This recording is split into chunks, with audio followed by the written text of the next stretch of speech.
ချို့လည်းအတွင်းလွဲတယ်စီးပွားရှာတာပဲငရဲကြည့်တယ်လို့တွေးကြတယ်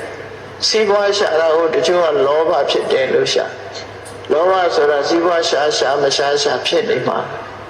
ပုထုဇဉ်ဆိုလောဘတော့ရှိစီးပွားဥစ္စာရှာတာစီးပွားဥစ္စာဖြစ်တာလောဘကြောင့်ဖြစ်တယ်ဆိုပြီးလောဘသွားပြီးတော့ချီးမွမ်းနေမချီးမွမ်းနဲ့ economy ဆိုတာလောဘမဟုတ်ဘူးပညာ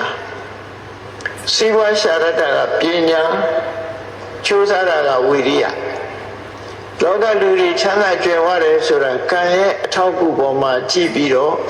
ပညာနဲ့ဝိရိယအသုံးချလို့ချမ်းသာတာဒါပေမဲ့တချို့လူတွေကလောဘကြောင့်ချမ်းသာတယ်လို့ထင်တာလောဘကြောင့်ကတော့မချမ်းသာဘူးလောဘကြောင့်ဆိုရင်တခိုးတပြားပဲဖြစ်တယ်လောဘကသူများပစ္စည်းရကြနာပဲရှိတယ်လေသူရှာရတာမှမဟုတ်တာဘူးအဲ့ဒါကျန်ဖမှန်ကြောက်တဲ့လူကရှိသေးတယ်စီးပွားရှာလို့ရှိရင်လောဘနဲ့စီးပွားရှာတာမဟုတ်ငရဲကြီးတယ်လို့ထင်သေးတယ်မကြီးပါဘူး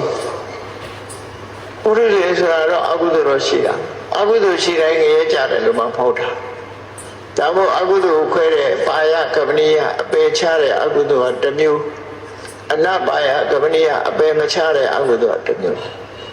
အပယ်ကိုချစေနိုင်တဲ့အကုသိုလ်မှာအပယ်ကိုချတယ်နော်